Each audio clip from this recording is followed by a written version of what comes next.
Hello and welcome to the lights of Qatar, the Losail International Circuit, just north of Doha. Built in 2004 at a cost of $58 million. Losail International Circuit for the final round of this season. And it's a very, very exciting circuit. 5 kilometres with a 1 kilometre straight for these drivers. We had a little bit of rain yesterday, so some concerns that it might be a little bit slippery. But it's cleared up today, hasn't it? It's kind of bizarre, isn't it, to come to Qatar and have something like 2 years worth of rain yesterday. So the track is very green. Actually, interestingly, it would have cleared away a lot of the dust that would have been left on the circuit. So potentially it's actually a little bit grippier than it would normally be, but there is certainly a very low base level of grip. It's hardly ever used, this track. So a lot of work to do for these front-wheel drive touring cars that are going to scrub across the track really, really easily. And we saw that in testing earlier. A lot of guys running wide, then they get onto the AstroTurf, which is full of sand and wet, and then it's full sideways. Yeah, certainly. Well, Pachita was very quick here earlier. One person who has been here a lot is Nasser Al-Attiyah, who's the local man who's got some very, very good championships under his belt. I couldn't believe that I came to the World Touring Car paddock and a couple of people in the paddock didn't know who Nasser Al-Attiyah was. Nasser Al-Attiyah, if you don't know, is something like a 12-time Middle Eastern rally champion. This year he won WRC 2 as well, so he's champion there, and he's won the Dakar this year. He's done about 30 weekends racing, and that's read full weeks because rallying takes a long time. This is his first time out on a circuit, first time in a front-wheel drive car, 300 horsepower going through the front wheels. Tough to deal with in comparison to his Dakar buggy, but it's nice to have him. Lovely guy. And we spoke to him earlier, and he was very excited by it, and really pleased to be here with the World Touring Car. Obviously, Pachito won the championship last time out, but we do have the contenders, which are, of course, Loeb and Muller for second. Be interesting to see how they get on this weekend. Yeah, reminder that Thiago Monteiro was disqualified from race 2, therefore lost that race 2 win in Thailand. Basically, that meant that Sebastian Loeb ended up winning that race, taking more points and leapfrogging Ivan Muller in the championship. So if Sebastian Loeb scores about 5 more points than Ivan Muller this weekend, he'll finish runner-up in the championship. And guess what? He doesn't have a seat for next year. That's crazy. No. And so that will certainly put the cat amongst the pigeons this weekend if he does come second. Absolutely. Interesting for us, especially. That's it. Shall we check out how they get on? It's FP1.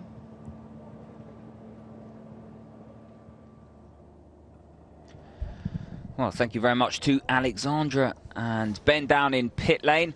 As I said to open the show, a very warm welcome to the lights of the Losail International Circuit here, and coverage of FP1 Free Practice 1 live on the Eurosport Player. Well, my name's Tom Gaymore, and alongside me Matt Neal. Now, Ben and Alexandra just touched on it there, that rivalry between Ivan Muller and Sebastian Loeb, and those 5 points between them going into this weekend. Who is going to come out with that all-important runners-up spot now that the title has gone for the second time in 2 years to Jose Maria Lopez?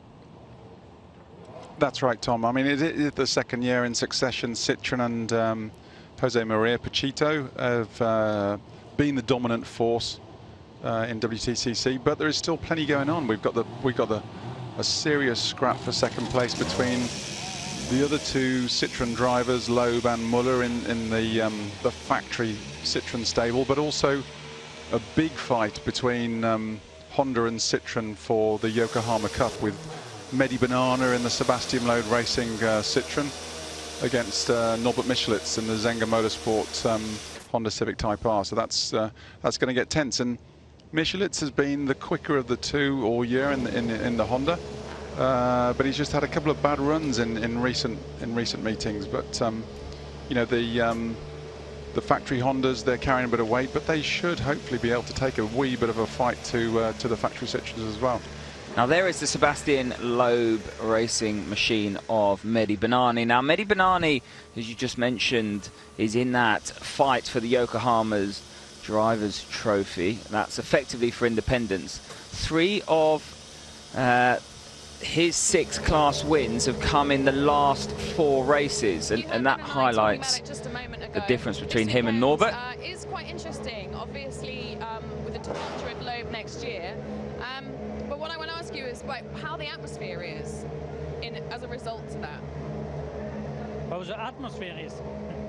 The only thing we are focusing on is to try to finish the championship like we did the championship winning events, both races, and trying to put our cars on the best positions, and everybody has to focus on that before we think about next year. Gita did a fantastic time earlier on. How is the setup? How are the boys feeling, particularly Loeb and Muller, in regards to their championship? Obviously they're battling for second place, so are they feeling positive ahead of this? Yes, they are both very positive, Ivan and him. For sure, it's both want to finish second from the championship, but like they did since beginning of the year, they want to be fair, very professional. And okay, it's maybe more important for Seb. It will be his last year, and Ivan know that next year he will be in a position to try to fight again for the title, and he has 4 titles in his pocket. The situation is quite different. Very exciting. Thanks, Yves. Thank you. Yves Maton there, the head or sporting director at Citroën. But going back to my point with Mehdi Benani and Norbert Michelis, Norbert 8 class wins to Mehdi Benani's 6, but the momentum, if you like, with Mehdi Benani going into this final weekend. Yeah, I mean, I'm more interested in the Citroën fight though, Tom, because Loeb's only just recently announced that he's off. You know, and there's been a big rumour the last few months that you know, DTM could have been courting Jose Maria Lopez and he's going across that way, and there's talk and rumours going around. And if Lopez had gone and he has been the dominant force, you know, I think Loeb thinks he can take the fight and he could potentially have Muller. Now Lopez has decided to stay, then suddenly Loeb thinks, I might, you know, this guy's going to be hard to beat again this year. I don't want have another year of having my my bum handed to me. So maybe that's part of his decision. That being said, I mean, his wage packet is one of the factors, because he's paid more than half the team's budgets put together are here. But the simple answer to that, you've got enough money in the bank, drop your wages a bit. It's almost an ego thing. So I'm glad Ivan's staying, and I'm glad that, but I'd be more glad if Loeb was staying with them, because I think he's upped his game now. He's understanding the cars more, and he'd be able to take the fight. He's a class act, but yeah, it's almost unfinished business. Now, going back to his wage packet, it's all hypothetical because we don't know, but rumour has it that it's almost as enough to run 2 cars on the grid, which is a considerable amount. And then adding to the point that you just made, he's done the hard graft now, he's done the learning, the apprenticeship, if you like. Why not stay and put that into practice for 1 more year? Actually, exactly. I was just watching the cars coming through there. I'm not sure, because it's a bit tricky here. A lot of the corners all look very, very similar, but they were kicking up a fair bit of dust. So there's obviously, as Ben mentioned, there's still a fair bit of dust out there, even though it's nice and dry now. The interesting thing about this Losail International Circuit, built in 2004, aligned by artificial grass, and you can see it there, and that is to try and keep the sand away from the very edge of the circuit, purely because it is just so disruptive. Anybody that has been into the or raced in this part of the world will know just how green the track is, and I don't mean that literally speaking. The dust and the sand just seems to come from nowhere, and if there is any wind, and the weather has been really inclement here, and you can just see offline bits of sand and debris being kicked up, so that this track is green. There will have been no racing here really since the World Superbikes came here 3, 4, 5 weeks ago. Yeah, I mean, it's you can see Muller's having to work very hard in there. The car looks loose, but there's 6 hairpins here of one form or another, and you know, a lot of never-ending bends, which are going to give the front tyres on these things a real hard time. So they're going to set them up as loose as they can, using as much of the 4-wheel steer, bump steer system, just to try and get the car turned in that mid part of the corner, and you know, look after those front tyres. So it's what they can manage with through the quicker corners. and live with. But for sure, we've had one test session so far, which is a fact-finding thing. Making sure the gear ratios are perfect, making sure that the drivers know their way around. Okay, the Citroën guys have got great simulators, so they'll have a bit of a head start. Exactly. So, just to interrupt you there, how do you prepare? This is a new venue, a new circuit for the teams and the drivers. How do you prepare going to Qatar?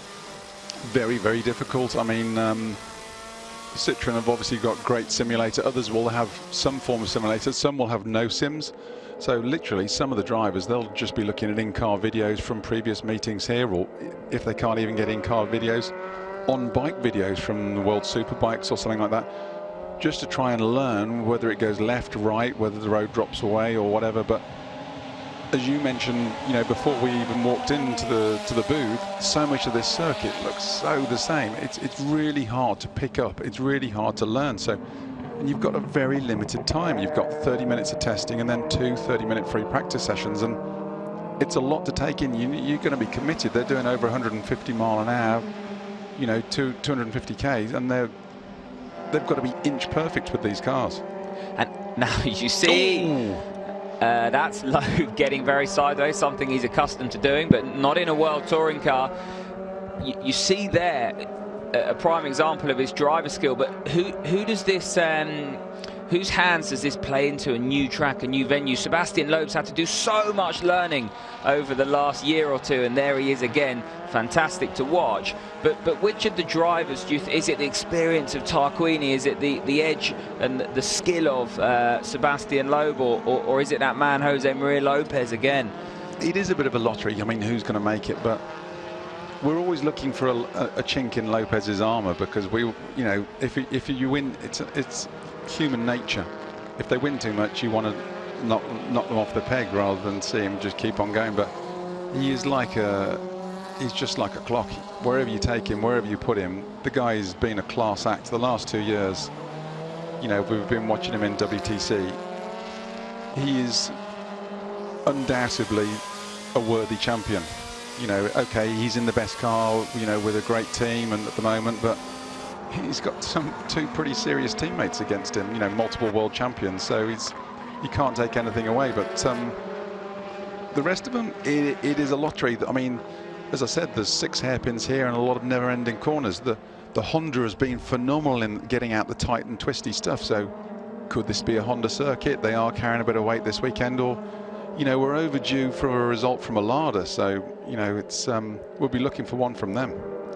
Yeah, Lada had a strong weekend. Honda had a strong weekend until the disqualification of Thiago Monteiro in race 2 last time out. On screen there is Rob Huff in the Lada, and then Jose Maria Lopez, our champion again in the 37 Citroën, all heading down to turn 1. Thiago Monteiro ahead of Marquin Hua. And as it stands, it's Jose Maria Lopez quickest of all last time around, ahead of his teammate Sebastian Loeb.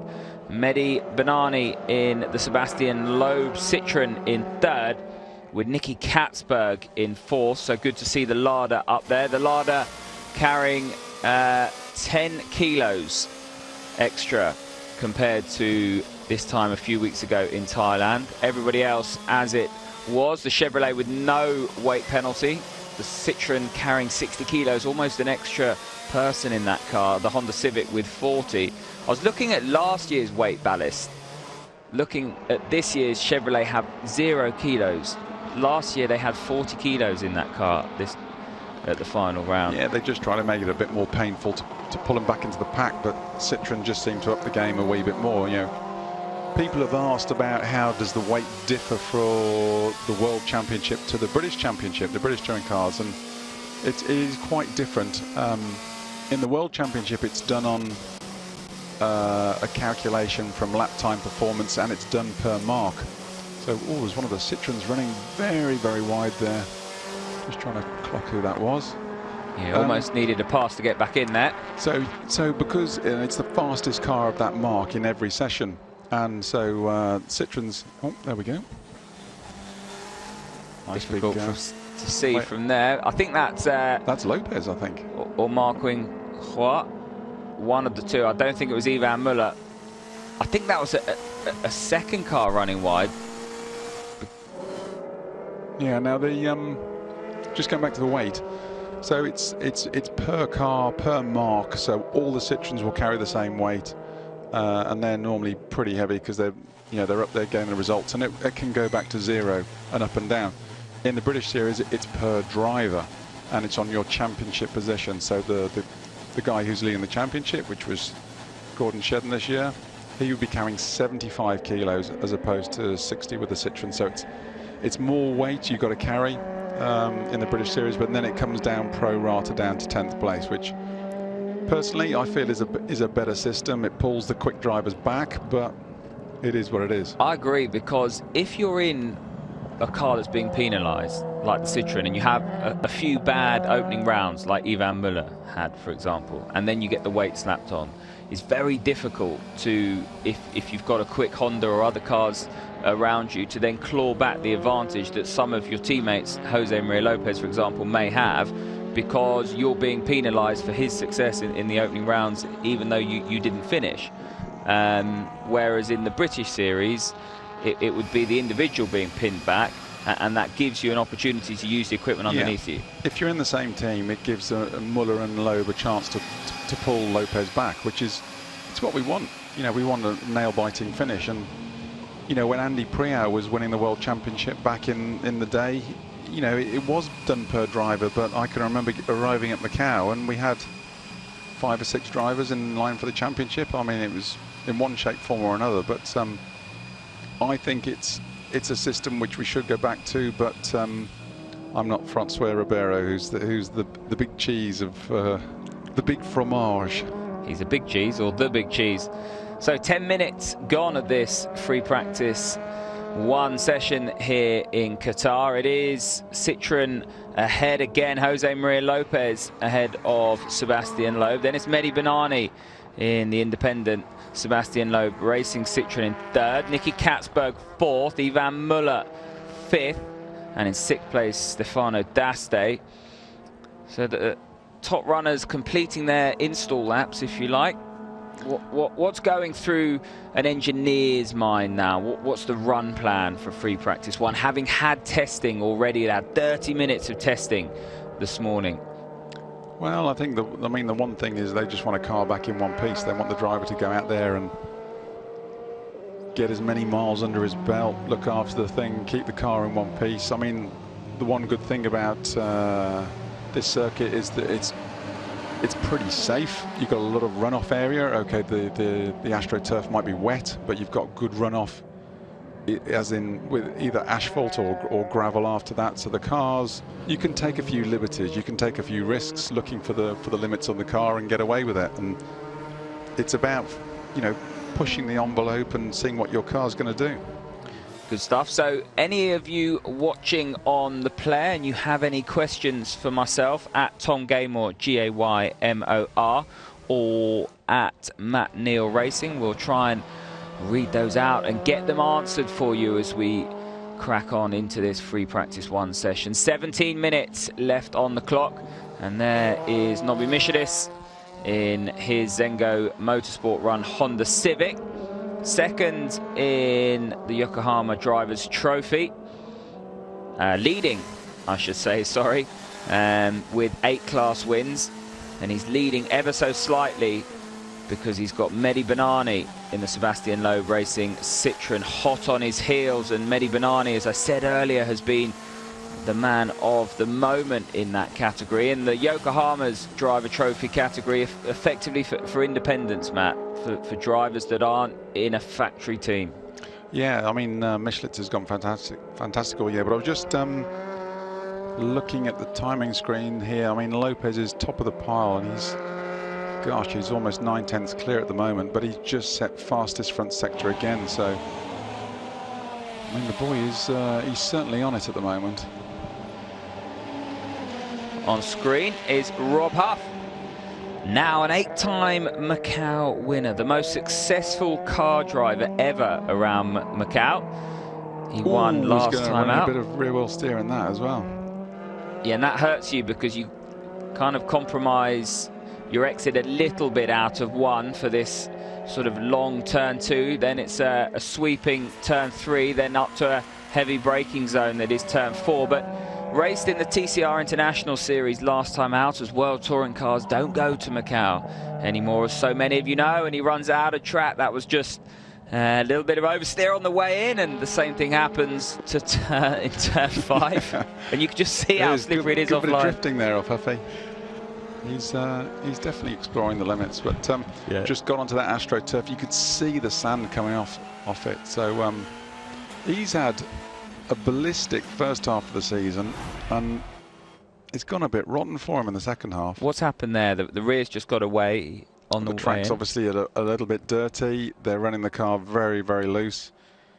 Just turned in, and then once those rear tyres get the fronts will clean up very quickly, being the driven axle and steering as well. And obviously you've got a lot of weight over the front end. Even though they try and get them as equally balanced as possible.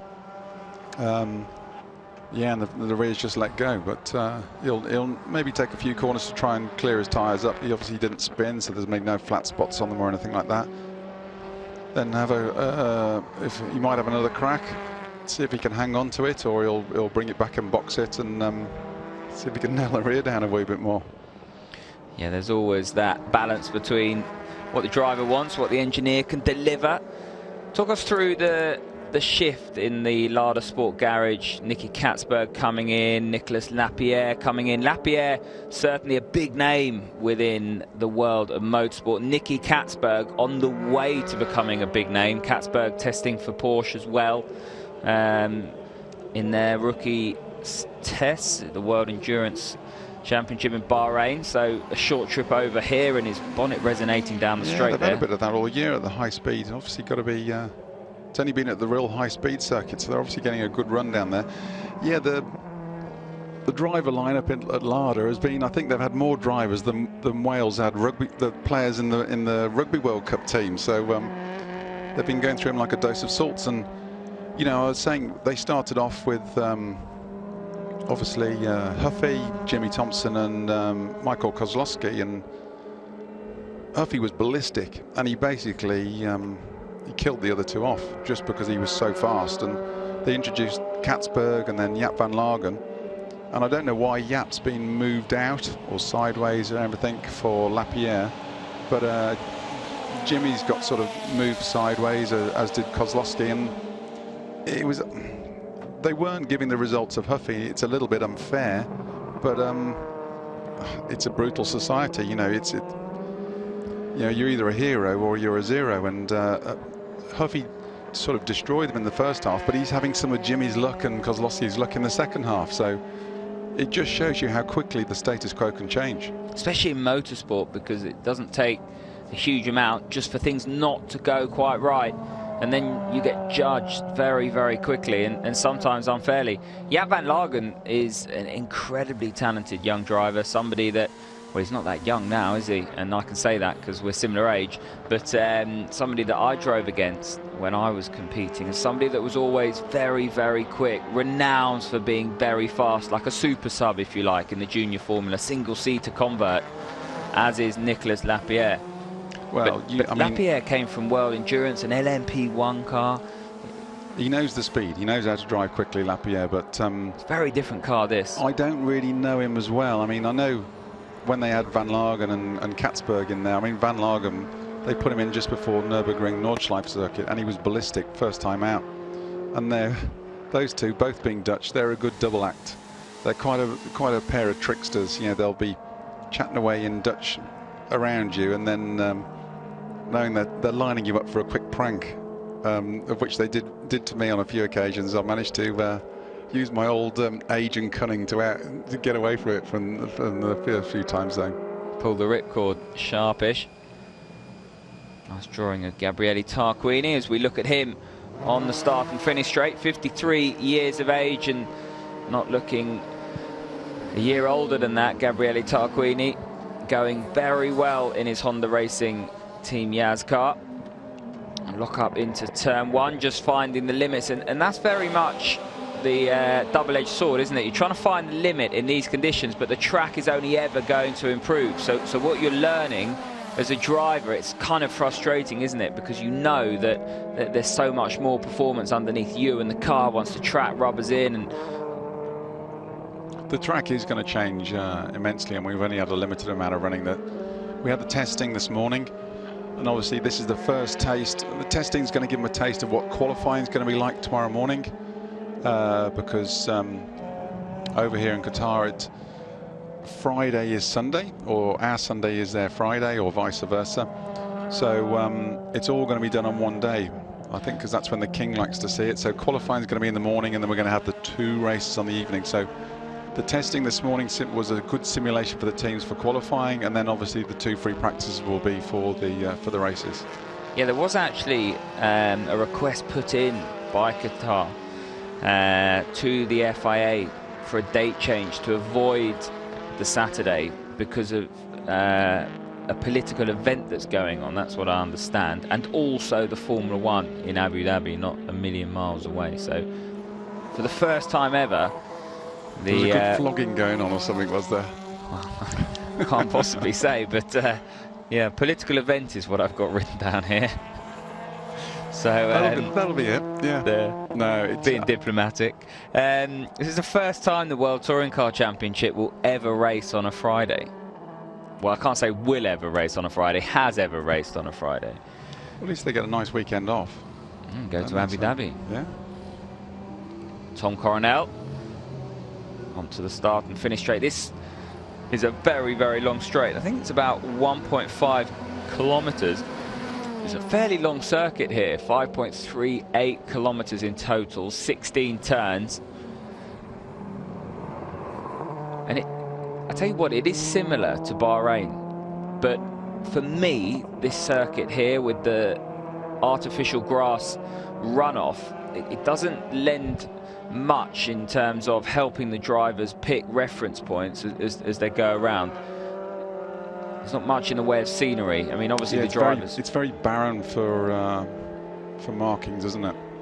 Loeb just clawed his way back up to 4th place. He was slipping down a wee bit, but Tarquini's put one of the Hondas up there, so it's quite a nice little mix at the moment. You've got Citroens and Hondas occupying the first 5, and then you've got Katzberg with the first of the Ladas in 6.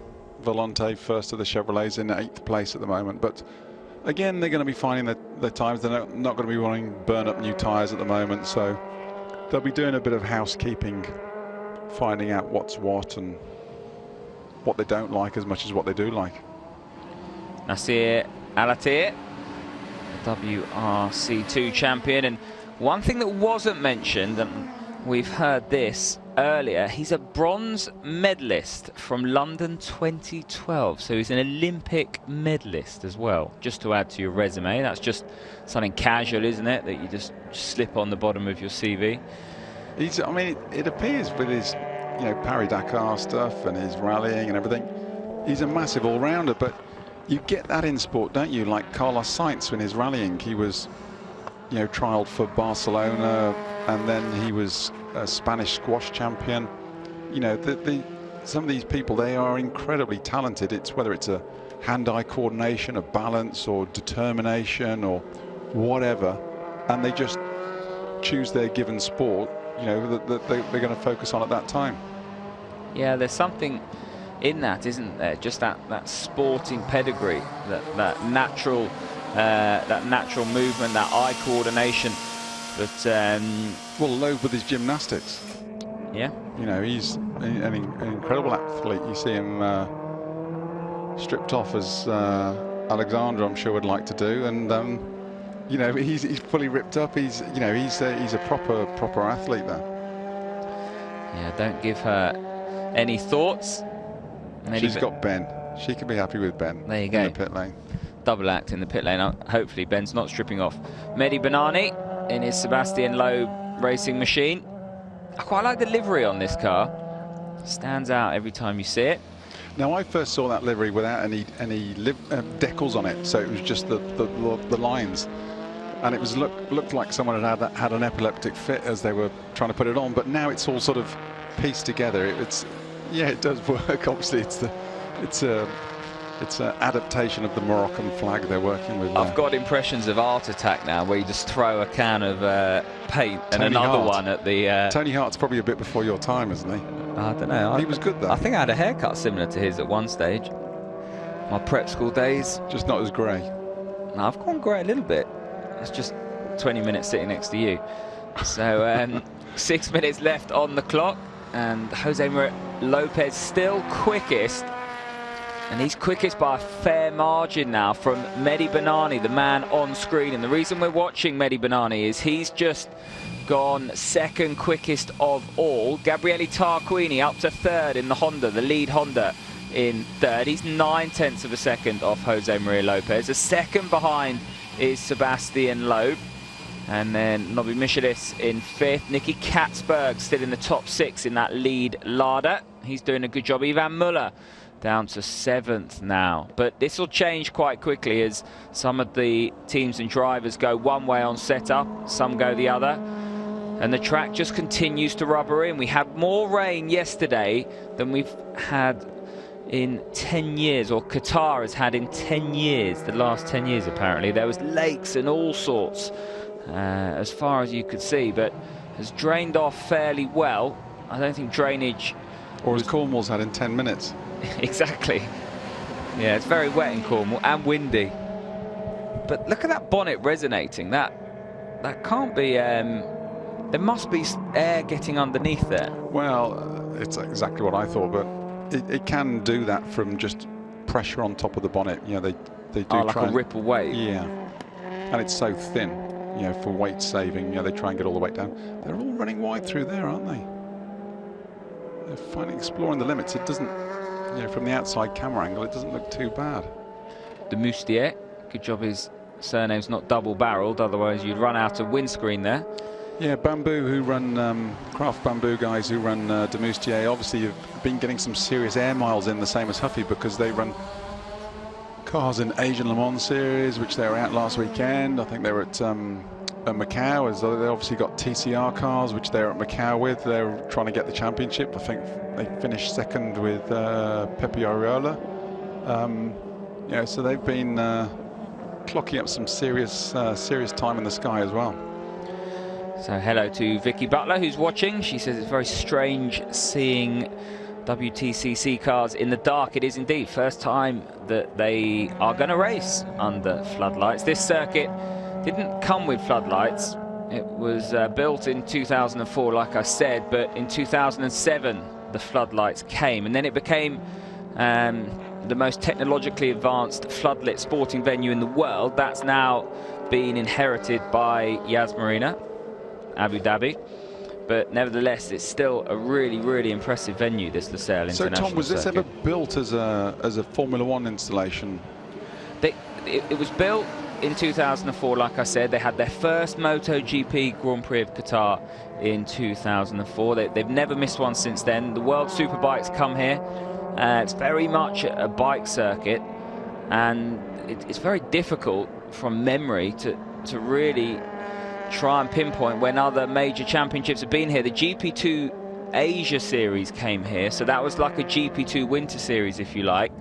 And they were lapping in and around the mid 130s, so 135 or 138 in the race, and that comparing to 2 minute 2.4 for Jose Maria Lopez shows a difference in lap time between a tin top and a single seater.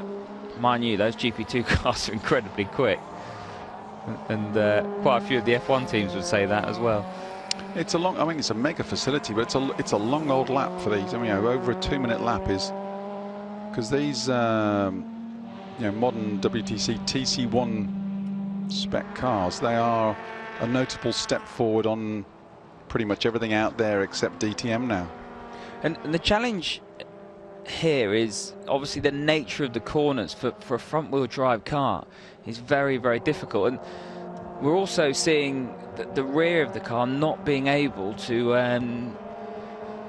hang on to the front, and when the track rubs in, you'll probably see that dynamic disappear, and when it grips in, it should turn to understeer.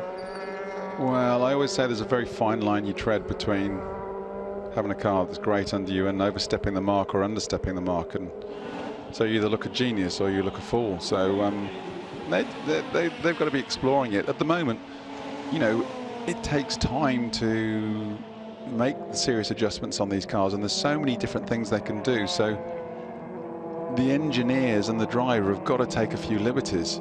You know, they're going to go, right, instead of at a circuit, they know what the base setup is, they know roughly what the driver like, and again, they all seem to be struggling through that bit, whether there's more, and that's through turn 2, isn't it?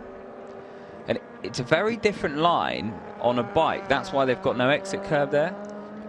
Right. The bikes, when you get out of a corner, you've got to try and stand the bike up as quickly as possible to get the maximum amount of rear grip and tyre on the surface. And so you stand it up. You don't run all the way out there, but you can see with the way that the track is, the cars are just pushing out there, and that means that with these front-wheel drive cars running all the way out to the exit, and with no exit curb, the first thing you meet is the grass. And to coin James Whitten's phrase, the black stuff is grippy and the green stuff is slippy. The way you tell him. Doesn't get more technical than that, does it?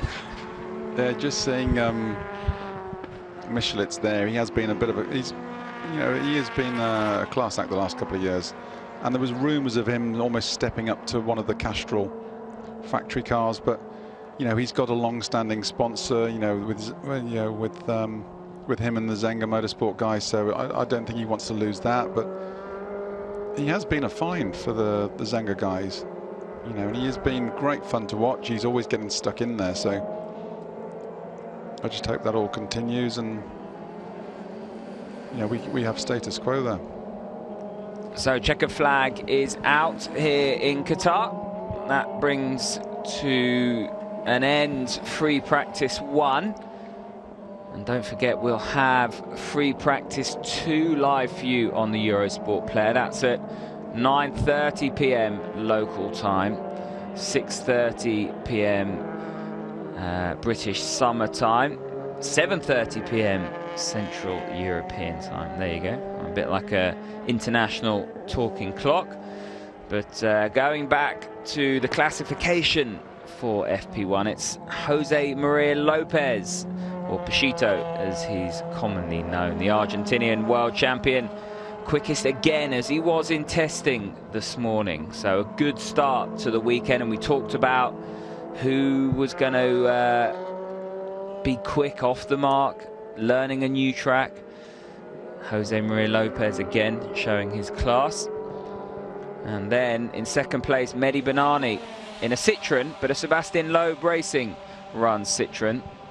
Sebastian Loeb in third, Stefano D'Aste in the Chevrolet, the lead Chevrolet in fourth, Gabriele Tarquini fifth. We're looking at the sister car, Thiago Montero. He finishes down in 12th. He did win on track the last race out in Thailand, but got disqualified due to a technical infringement. And Honda thought that was unfair, didn't they? They tried to challenge that. Well, didn't he? It was the ride height he failed on, and that's a bit of a. It's a difficult one because they'll check the ride height in post-race, and I'm not too sure on the exact wording of the regulation, but they'll check it after the race. But then, obviously, if there's a discrepancy with damage from going off the circuit or whatever, this can have an influence, and that does have a bearing. But also, if you appeal it and then recheck it, your tyre pressures, your tyre temperatures drop off because the car's been sat there. If your tyre temperatures drop off, your pressure decreases, so your tyre lowers, so the car actually lowers. And I've had it before. So the longer they keep you to recheck you and recheck you, the less likely you're going to pass the ride height. So once they've got you and they've sort of made up their mind, you're in a bit of a sinking ship, really. I was just about to say you're on a sinking ship. It must be a horrible feeling because you know what's coming next. So as I said, Jose Maria Lopez quickest from Mehdi Benani, Sebastian Loeb in third, Stefano D'Aste fourth, Gabriele Tarquini rounding out the top 5. Difficult to pick a driver of the session, but we saw plenty of action, and it's nice to see the cars moving around and seeing the drivers earn their money, so to speak. No one in the wall, no high-speed spins either. Definite first shot off over the warning of the bows of Michelitz. You know, the Yokohama Trophy. Michelitz in 7th in this first free practice. Mehdi Banani definitely stamping his intentions for the weekend up there in 2nd, splitting the factory Citroens of Lopez and Loeb. So, you know, I think Michelitz could have his work cut out as you know, as we go on.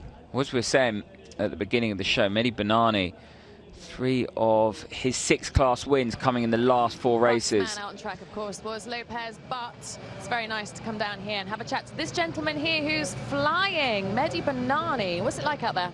Yes, good. Good. It was very nice. I like too much the track.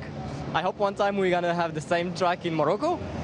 It's every time nice. We have seen that we can fight against the top drivers, and I think I have been the private #1 private driver there.